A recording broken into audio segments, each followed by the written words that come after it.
Buenas tardes, o buena noche, o buen día, de acuerdo a donde lo estén escuchando. En este momento quiero continuar con el estudio que habíamos preparado para la Iglesia Génesis Asamblea de Dios, a la cual pertenezco. Soy el pastor confesor Linares y soy ministro de las Asambleas de Dios aquí en Nueva York y quiero darle algunos señalamientos o hacer algunos señalamientos sobre el libro de Santiago o Jacobo. Ya en otra ocasión habíamos hablado un poco acerca de la incidencia de este apóstol que según las escrituras es hermano de Jesús, medio hermano de Jesús según la carne, el cual es hijo de una hermana de María llamada Salomé y de Zebedeo, su esposo. Es contemporáneo de Jesús, ya que se cree que después de Jesús nacer es el hermano mayor de los hijos de María. Para algunos, María no tuvo muchos hijos o no tuvo hijos, solo Jesús, que fue por obra y gracia del Espíritu Santo, como todos sabemos, pero algunos eh, teólogos y algunas religiones, especialmente la Iglesia Popular, dice que María es virgen todavía y nosotros sabemos que no, porque la Biblia expresa claramente y da nombre de los hijos de María y José. Y se supone también que José y, y María se casaron antes de que Jesús viniera a ser engendrado por el Espíritu Santo. Ellos tenían compromiso para casarse y se supone que este matrimonio era porque iban a formar una familia y la familia completa nuclear se forma con los hijos después de un matrimonio entre un hombre y una mujer. Es decir, que lo que complementa el matrimonio, lo que complementa la familia son los hijos. Eh, y en este caso nosotros habíamos hablado de Jacobo, que tampoco había creído en su hermano como el Mesías, como el Dios prometido, como el Salvador del universo, hasta que Jesús resucitó. Es decir, mientras Jesús anduvo en su ministerio aproximadamente 3 años y medio con sus 12 discípulos, Juan no participaba de esta reunión, de este grupo de líderes que tenía Jesús a su alrededor, los cuales lo ayudaban a llevar el mensaje de vida, el mensaje nuevo de salvación, el mensaje del Evangelio, que después fueron constituidos apóstoles. En el caso del primer llamamiento eran discípulos de Jesús, pero luego él lo convirtió en apóstoles y le entregó el ministerio, como a todos nosotros, de la reconciliación. Le entregó el, el rol que debían jugar con la iglesia naciente, la iglesia primitiva, la iglesia apostólica.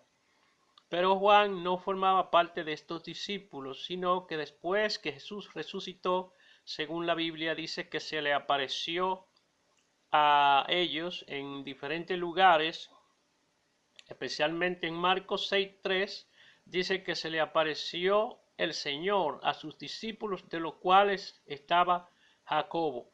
Este Jacobo es llamado también Santiago. Y también en Mateo 13:55 hace también alusión de los hermanos de Jesús. Y leemos el versículo 3 del capítulo 6 de Marcos, refiriéndose a Jesús acerca de sus hermanos. ¿No es este el carpintero, el hijo de María y hermano de Jacobo, Santiago, al cual nos estamos refiriendo? José, Judas y Simón y otros.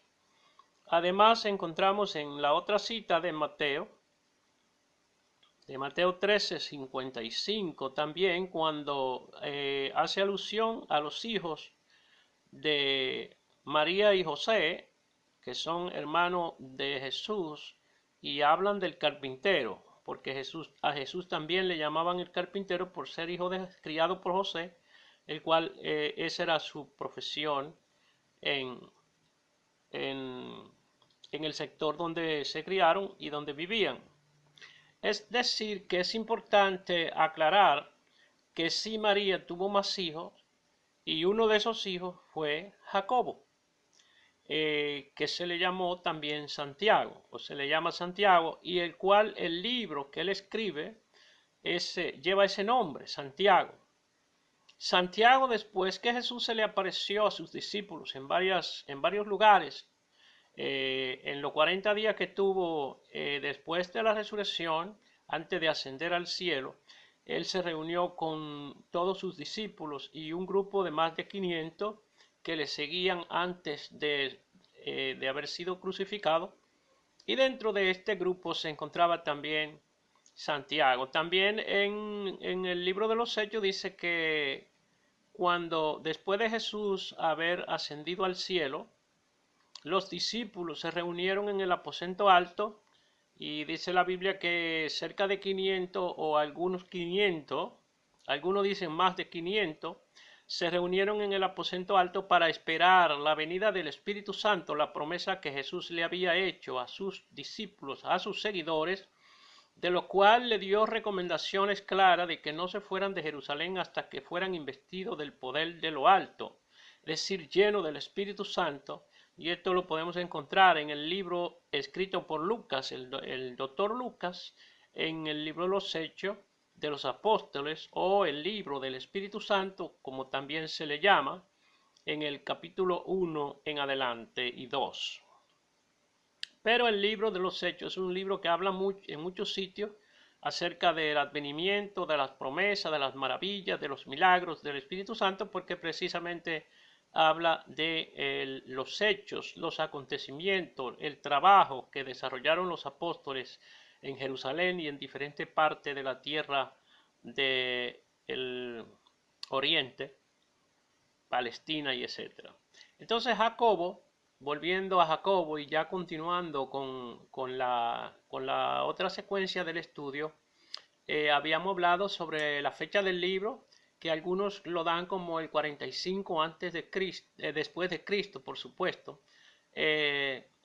y los énfasis que hace Santiago en su escritura, en este libro, que a pesar de ser un libro corto, tiene mucha incidencia y muchos temas que Santiago toca.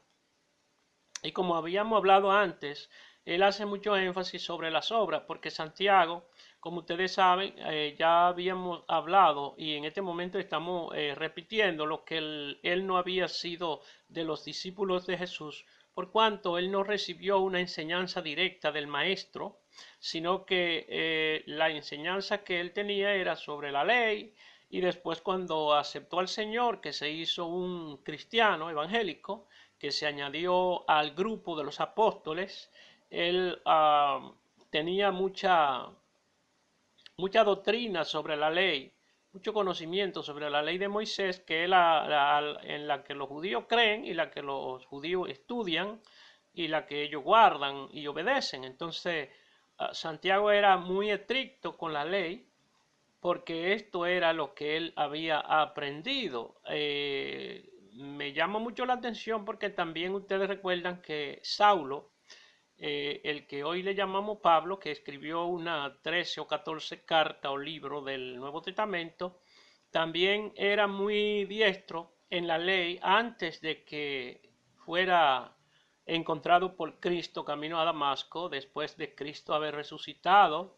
Ustedes saben que tampoco Pablo participó en el grupo de los 12 apóstoles, sino que fue llamado después de la resurrección de Cristo y de haber ascendido al cielo, en un encuentro camino a Damasco persiguiendo la iglesia. Pero ¿qué es lo que le digo? Él perseguía la iglesia porque él creía mucho en la ley de Moisés y había leído sobre toda la historia profética y la historia del pueblo de Israel en el desierto y los mandamientos y las leyes y el Pentateuco o la Torá, y él era celoso de que alguien viniera con otro mensaje, y esto tiene incidencia también Jacobo o Santiago, porque él también fue criado en ese ambiente de la ley. Pero cuando Cristo viene, que viene con un nuevo pacto, un nuevo mandamiento, un nuevo mensaje, la mayoría de los que tenían mucha incidencia en la ley tenían problemas con el mandamiento, con el mensaje de Jesús. Y precisamente una de las causas que lo crucificaron fue esa, que no aceptaron su mensaje como él lo implementó, como él lo traía, como una nueva forma de creer en Dios y de aceptar a Dios como su Señor y Salvador. Santiago, que era de hecho muy religioso, y la escritura extrabíblica habla mucho de la religión de Santiago, que era judía, y que era muy apegado a las leyes y a las reglas leyísticas. Entonces, tuvo algunos conflictos también que vamos a estar tocando ahora, después de que se reúne con los apóstoles y se encuentra con Pablo, y a pesar de que Santiago escribió antes que Pablo, eh, Santiago hizo mucho énfasis sobre las obras y que dice que la fe sin obra es muerta y viceversa, que la obra sin fe es muerta, o sea que tienen que ir acompañadas. Y él hace mucho énfasis en su libro acerca de acompañar la fe y la obra, porque de lo contrario usted no sería un buen creyente. Y Pablo, que hace mucho énfasis sobre la gracia y la fe, pues pareciera que hay una contradicción entre ellos, pero el motivo de Santiago o de Jacobo y de Pablo no era crear un conflicto de doctrina en sus enseñanzas, sino que cada cristiano también tiene su punto de vista de las cosas y hay que respetar esos puntos de vista. La Biblia es interpretativa y aunque inspirada, mucha gente de acuerdo al conocimiento va aprendiendo y desarrollando su mente y su capacidad de interpretar la Biblia, y a veces hay conflicto de intereses doctrinales, pero esto nunca va marcado mm, a tener quizás una guerra de doctrina y de ideas, sino que cada individuo, como Dios lo creó, tiene una marcada incidencia en su pensamiento y puede creer algunas cosas que quizás no sean lo suficientemente correctas, pero que hay que respetar esas opiniones que a veces la gente tiene del conocimiento y de la interpretación bíblica. Por eso Pedro dice que la Biblia no es de interpretación privada, sino que nadie puede hacer una única verdad, porque nadie tiene la única verdad, solo Dios. Jesús, por eso dijo Jesús, yo soy el camino, yo soy la verdad, yo soy la verdad. Es decir, la única verdad la tengo yo, nadie más. Todo hombre mentiroso y sea Dios verá. Eso también es un término que la Biblia usa para que el hombre entienda que la Biblia no es de interpretación privada y que cualquier interpretación que a veces nosotros le damos a la Escritura conforme a nuestros propios deseos, a nuestras propias emociones y a nuestro propio desarrollo, no está en contra tal vez de los pensamientos que otros tienen que han sido más avanzados. Pero es importante escudriñar las Escrituras para poder saber cuáles son los verdaderos principios que están ahí registrados, que nos sirven para cada día ser mejores cristianos, mejores creyentes, mejores miembros, mejores pastores, mejores líderes, porque es importante el conocimiento de Dios en todo tiempo. Y precisamente una de las cosas que Santiago enfatiza es sobre el conocimiento. Cuando Santiago escribe su libro, en el capítulo 1, versículo 17, dice que toda buena dádiva, todo don perfecto viene del Padre de las luces, y él se refiere aquí a Dios, el Salvador, el gran yo soy, el eterno, el todopoderoso, se refiere Santiago, y habla de dos sabidurías. En el capítulo 3, también 17, habla de una sabiduría que viene de Dios. Esta añade a la primera del 1.17, donde dice que toda sabiduría buena viene de Dios. Y cuando amplía el término de la sabiduría de Dios, especifica cuáles son las características de esa sabiduría de Dios, que primero es pura, es perfecta, es digna, es misericordiosa, es fuera de hipocresía, de celo, fuera de envidia, fuera de guerra, de pleito, etcétera, y que hay una sabiduría que es carnal, terrenal y diabólica, que viene del hombre y viene del infierno o del diablo. Por eso dice que es diabólica, porque viene del diablo. Y Santiago habla de esta sabiduría, que esa no viene de Dios, esa no es como la que viene en el 1.17 y en el 3.17, que viene de Dios, que la sabiduría de Dios primero es pacífica, es decir, no busca conflicto, no busca encuentro, enfrentamiento y divisiones. Entonces es importante que es también pura, que es también de misericordia, que es compasiva, que es benigna. Esa sabiduría es la que viene de Dios, pero la terrenal, la carnal y la diabólica viene del diablo. ¿Cuál es esta sabiduría? Santiago dice que esta sabiduría es la que produce celo, envidia, competencia, enemistad, pleito, ira, y hay muchas cosas que podríamos nosotros mencionar cuando Santiago o Jacobo, siempre menciono los dos nombres porque hay gente que no sabe que Santiago es Jacobo y que Jacobo es Santiago, es lo mismo, el mismo nombre, solamente que en el libro aparece como el libro de Santiago, pero su nombre primero es Jacobo. Incluso en la Biblia cada vez que se refiere a él se refiere como Jacobo, no Santiago. Entonces, esta sabiduría que Santiago enfatiza, que es misericordiosa, llena de justicia, de paz y de buenos frutos, es la sabiduría que viene de Dios, pero la otra, la contraria, que es la que está influenciada por los deseos carnales, y precisamente él enfatiza sobre eso, que los creyentes deben apartarse de los deseos carnales, de la concupiscencia. Y en este caso, Juan, el apóstol Juan, hace un énfasis también, y también Pablo hace un énfasis en Gálatas, cuando dice que el que se deja guiar por el Espíritu no satisface los deseos de la carne. Es importante esto, y Santiago también habla de esto, que el creyente debe ser una persona que lleve buenos frutos, y dentro de eso él da un sinnúmero de cosas que el creyente debe apartarse y unirse a otras, por supuesto. ¿Unirse a cuáles? Bueno, a los frutos del Espíritu, a los buenos deseos, a la justicia, a la paz, a la concordia, a la amistad, y al servicio. Santiago habla mucho del servicio, que es lo que nosotros llamamos también ley. La gente que es muy servicial es la persona que hace obra y cree que por estos servicios que hace y por estas buenas obras que hace es salvo. Sin embargo, Pablo aclara muy bien que las obras no nos pueden salvar. Y en varias partes Pablo habla de esto, y cuando le escribe a Tito en el capítulo 3 del versículo 4 en adelante, dice que no por obra de justicia que los hombres hayan hecho es que son salvos, es decir, sino por el lavamiento y la regeneración en el Espíritu Santo es que somos salvos. Y Pablo dice que somos justificados por la fe por medio de creer en Jesucristo.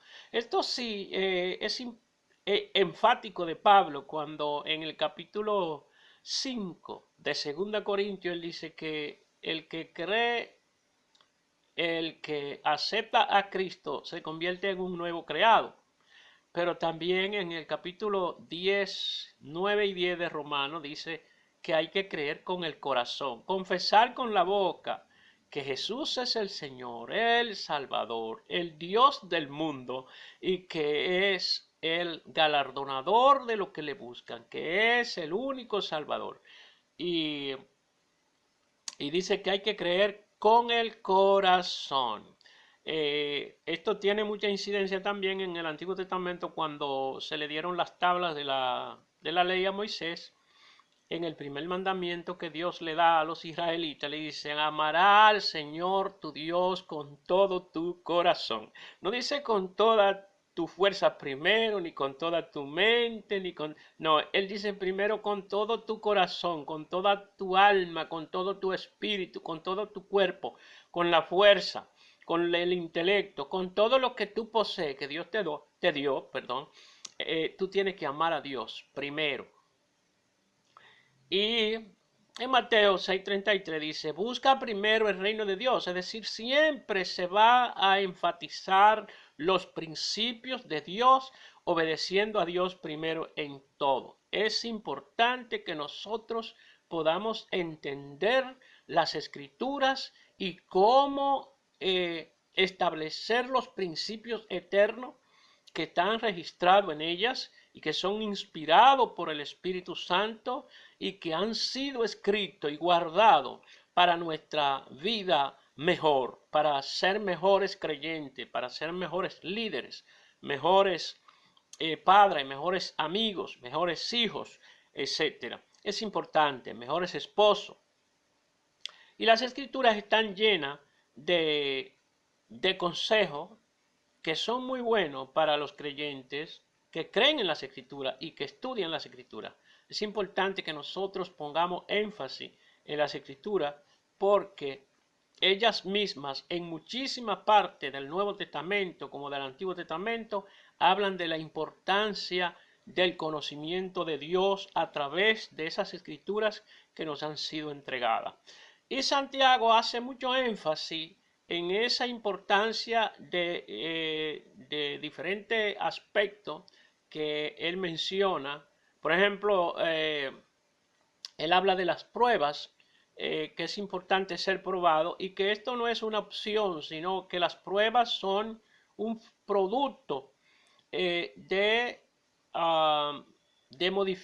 modificación para el creyente, es decir, de hacerlo recto, de templarlo, de hacerlo digno y de hacerle entender que en este mundo tenemos aflicciones, como dijo el Señor Jesús. En este mundo tendréis aflicciones, pero confiad, yo he vencido al mundo y ustedes también vencerán. Es decir, él no dejó dicho que quizás tuvieran aflicciones y por eso Santiago enfatiza que son necesarias las pruebas en el creyente e incluso dice que somos bienaventurados cuando hayamos resistido las pruebas.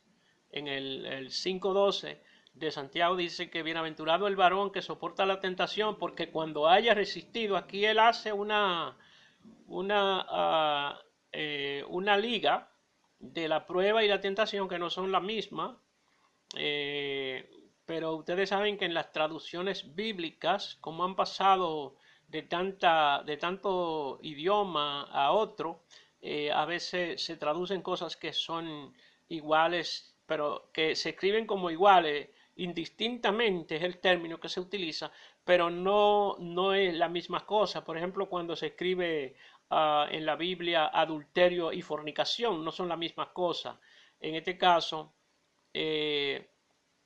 Santiago habla de la prueba y de la tentación como iguales, pero no son iguales, porque la tentación viene del diablo y de la carne y de la concupiscencia. Sin embargo, las pruebas vienen de Dios. En el libro de los Hebreos habla de que Dios castiga con prueba a cada uno que le ha aceptado como hijo. Pero esas pruebas son para templarte, para purificarte, para formar tu carácter, para hacerte mejor persona, para hacerte mejor creyente, para que no sea un niño fluctuante, llevado por cualquier dogma de doctrina, como dice Pablo también en 2 Timoteo, que tan importante las escrituras estudiarla, porque ella tiene de todo para nosotros y es importante conocerla a raíz, conocer los principios bíblicos para que nuestras vidas sean mejores cada día en términos del servicio a Dios y de la obediencia a Dios y de perseverar en Él a pesar de que vienen pruebas, vienen luchas, vienen dificultades, vienen aflicciones, vienen dolores. Eso es parte de la vida humana después del pecado, por supuesto. Pero es importante nosotros entender que la Biblia es determinante para que nuestras vidas sean vidas fructíferas. Entonces, volviendo a Santiago, él habla mucho sobre la importancia de la prueba y sobre la importancia de resistir la tentación. Incluso en el 3.7 o 4.7 dice que cómo nosotros debemos resistir al diablo. La gente lee mucho, resistid al diablo y de vosotros huirá, pero hay una parte importante que la gente obvia, y es cuando dice, sométete primero a Dios.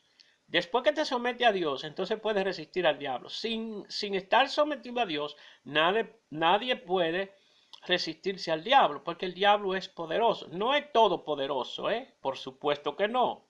Él está sometido bajo nuestros pies por Cristo, no por nosotros mismos, porque nosotros no tenemos poder para someter al diablo, pero Cristo nos ha dado el poder, porque nosotros en Cristo somos igual a Cristo en términos de que somos con Él uno, somos con Él, uno con Él, es decir, no somos igual en términos de poder, pero la Biblia dice que en Él somos uno. Cuando nos sometemos a Cristo, somos uno con Él. Y le puedo dar una cita, por ejemplo, en Gálatas capítulo 4, 7 en adelante, dice, habla de eso, del sometimiento, y también habla en el 3, 26 y 27, todo lo que han sido bautizados en Cristo y lo que han recibido a Cristo, una cosa son con Él y estamos cubiertos de Cristo, es decir, por estar cubierto de Cristo, nosotros tenemos el poder de resistir al diablo. Pero lo primero que tenemos que hacer es someternos a Dios. ¿Y cómo nos sometemos a Dios? Bueno, Santiago dice que nosotros debemos someternos a Dios guardando sus principios y someternos a su palabra, a su obediencia, aleluya, a lo que Él ha determinado para que nosotros lo cumplamos y los hagamos, y de esta forma nosotros tenemos el sometimiento a Dios y podemos resistir tanto las tentaciones que vienen del infierno, del diablo o del mundo o de la carne, como perseverar en fidelidad a Dios y poder soportar las pruebas que vienen al mundo a nosotros por medio del mundo y de nuestra propia carne. Otra cosa que Santiago habla muy bien, que va también en consonancia con la obediencia, con el sometimiento y con soportar las pruebas, es nuestra lengua. Santiago habla en el capítulo 3, 1 al 12, de la lengua, que es un pequeño miembro, pero que puede encender grandes bosques. Es decir, él prohíbe tajantemente que los creyentes hablen de los demás. Y yo pienso que nosotros debemos tomar muy en cuenta esta aseveración de Santiago o de Jacobo, porque hace mucho daño entre los creyentes el estar hablando negativamente de otros. Incluso eso está en los mandamientos de la tabla que se le dio al pueblo, que se le entregó a Moisés para dirigir y gobernar al pueblo en el desierto. Está ese mandamiento que no dé falso testimonio contra tu prójimo. Pero más importante que eso es el segundo mandamiento que está en esa misma tabla, que dice, después de amar el primero, amarás al Señor tu Dios con todo tu corazón, con toda tu alma, con toda tu fuerza, con todo tu espíritu. Habla también, y a tu prójimo como a ti mismo. Es decir, si tú amas a tu prójimo como a ti mismo, no va a estar soltando la lengua para decir todas cosas improperios, maldades, es decir, maldiciéndolo, porque nosotros entendemos que maldecir es decir una palabra negativa, maldito o lo que sea. No. Maldecir es decir cosas malas de alguien.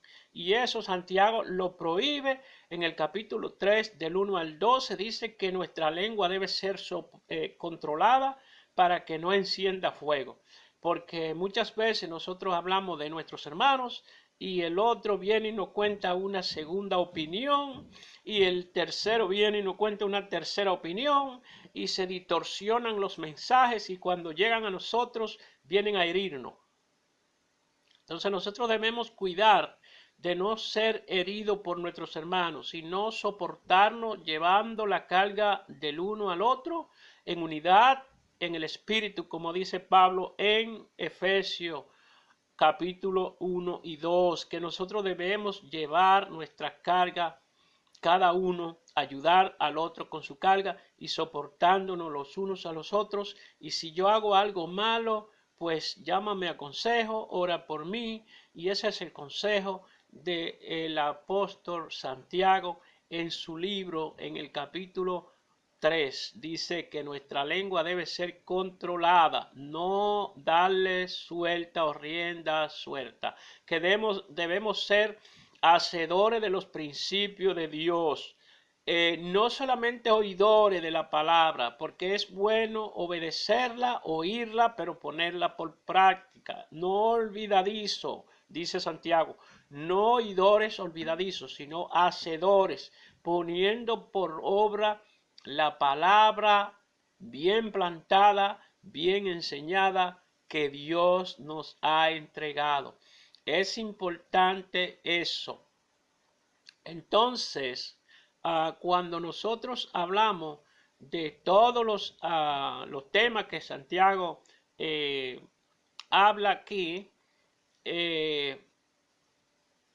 habla también en el control de los malos deseos, de los deseos carnales, y que debemos dejarnos guiar por el Espíritu de Dios, no por el Espíritu del mundo. Para ser un buen creyente, según el 4.1, hay que dejarse guiar por el Espíritu de Dios. Y aquí él concuerda, si ustedes se dan cuenta, él concuerda mucho con Pablo cuando dice Pablo en Gálatas que uno debe ser guiado por el Espíritu Santo de Dios y no dejarse guiar por el espíritu del mundo, por el espíritu del diablo, por el espíritu de la carne y de la concupiscencia, sino dejarse guiar por el Espíritu de Dios.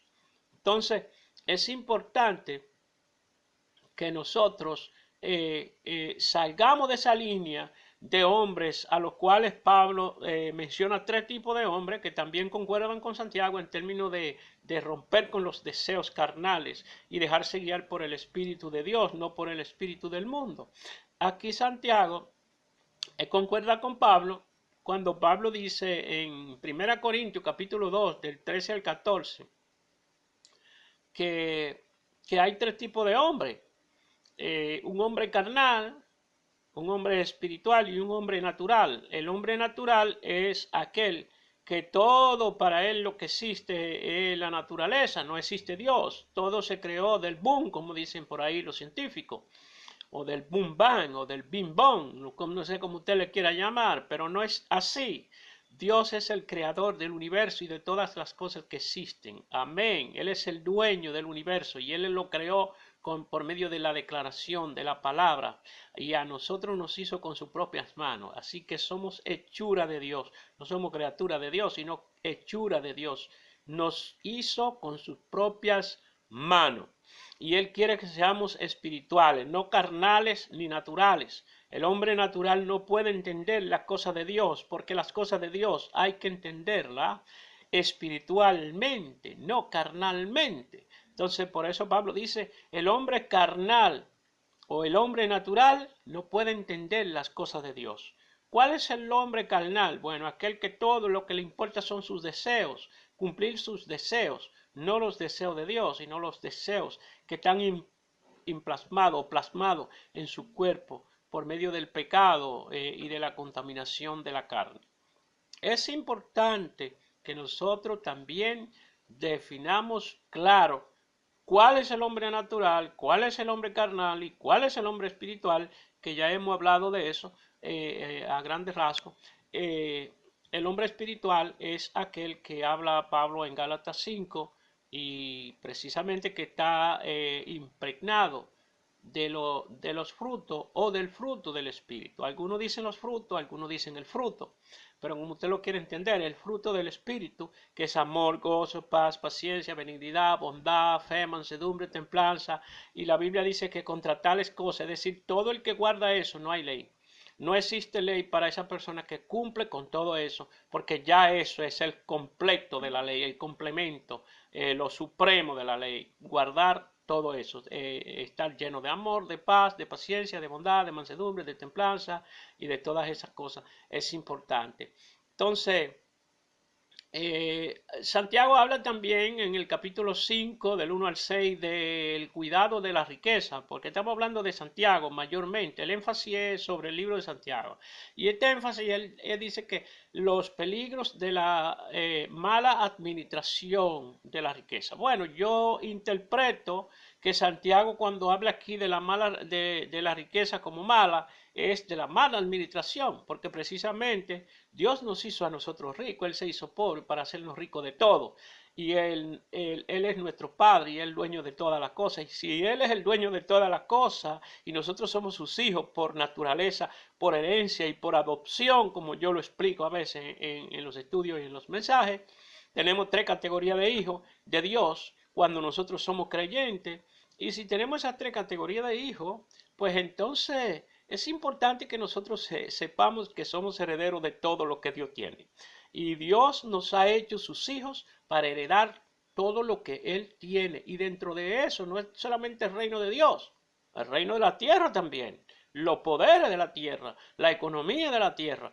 ¿O qué le parece a usted si usted fuera un indigente por ahí siendo un hijo de Dios? No pareciera hijo de Dios, porque Dios quiere que nosotros estemos bien. Él sabe los deseos que tiene para nosotros, según Jeremías 11:29, creo que está 11:29, que dice que Él sabe los deseos que tiene para cada hijo suyo, y esos deseos son de paz, de prosperidad y de abundancia. Aleluya.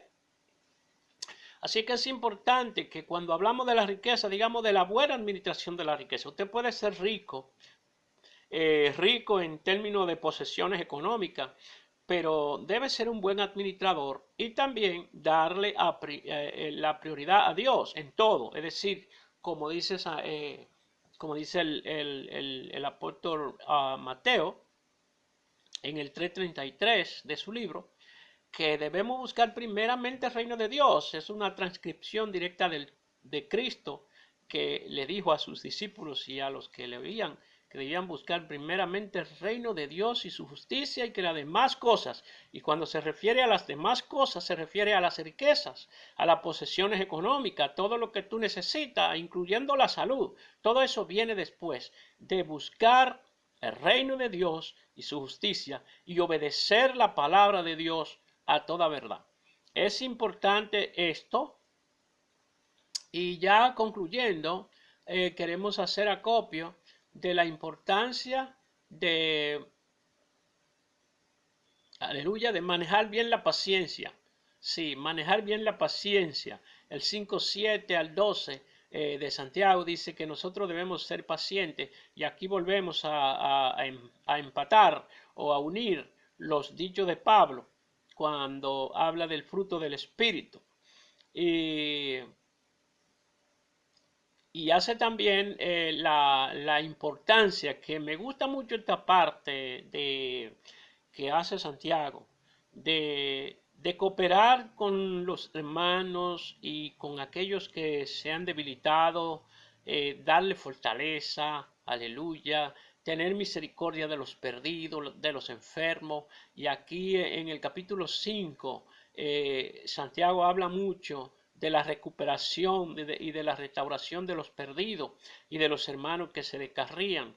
Y me llama la atención esto porque en la parábola del hijo pródigo, cuando el padre perdió a su hijo, él más jamás fue igual, ni el hijo ni el padre. El padre se quedó siempre triste, sufriendo su madre la pérdida de su hijo, y el hijo sufrió muchísimo por allá después que abandonó su casa, que pidió su herencia. Pero cuando regresó, ustedes ven qué buen recibimiento, qué alegría, cómo cambió el panorama, la atmósfera cambió cuando este hijo vino y se humilló ante su padre y le dijo: no soy digno de ser llamado tu hijo, porque he desperdiciado mi tiempo Y esto habla el descarriamiento de la gente, cuando la gente se aparta de Dios, se enfría. Y en este momento quiero hablar muy claro sobre esto. Que no permita a Dios que el cerrar las puertas de las iglesias y que nosotros dejemos de estar congregándonos en el templo. La iglesia somos nosotros, hermanos. La iglesia somos nosotros. Y cada creyente, sin importar dónde se encuentre, si en el trabajo, en el estudio, en su casa, en un vecino, acuartelado, como estamos ahora, en cuarentena, no importa dónde usted se encuentre, usted es parte de la iglesia de Cristo y usted parte del reino de Dios. Por tanto, el hecho de perseverar y de ser buenos creyentes no se circunscribe a cuatro paredes donde tenemos que reunirnos. Si nosotros tuviéramos que pasar un año sin reunirnos, ¿nos vamos a descarriar por eso? No, debemos tomar carta en esto y reunirnos a través de los medios que podamos y estar en paz con Dios en nuestros hogares, estudiando las escrituras, orando en familia y entrando a los medios que nos son que tenemos accesibilidad de poder entrar, que hay muchos medios buenos donde hay mucha orientación en de diferentes iglesias, pero especialmente a la iglesia de nosotros tiene su manjar espiritual, de consejería, de enseñanza bíblica, de sermones, para que cada uno de nosotros podamos ver y estar alimentados espiritualmente. Pero el hecho de que no vayamos a la iglesia por un tiempo no debe enfriarnos ni ponernos débiles. Pero aquí Santiago dice que nosotros debemos estar atentos a los que se ponen débiles para restaurarlos, para recomendarle, orar por ellos, ayudarlo, aconsejarlo, darle fortaleza, aleluya, en este tiempo de tanto peligro, de tanta lucha, de tanta pérdida.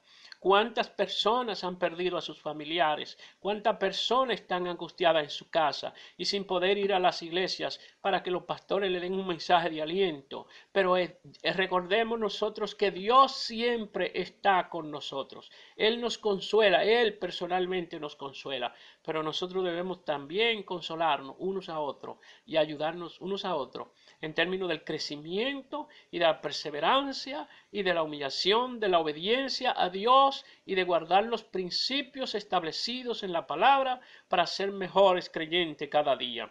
Debemos estar listos siempre para poder escuchar esa palabra de Dios que viene certera en el momento de debilidad, de aflicción, de dolor, de tristeza, de angustia, de incertidumbre, quizás de desesperanza. Dios tiene una palabra de esperanza para cada uno de nosotros y Él quiere darnos fortaleza.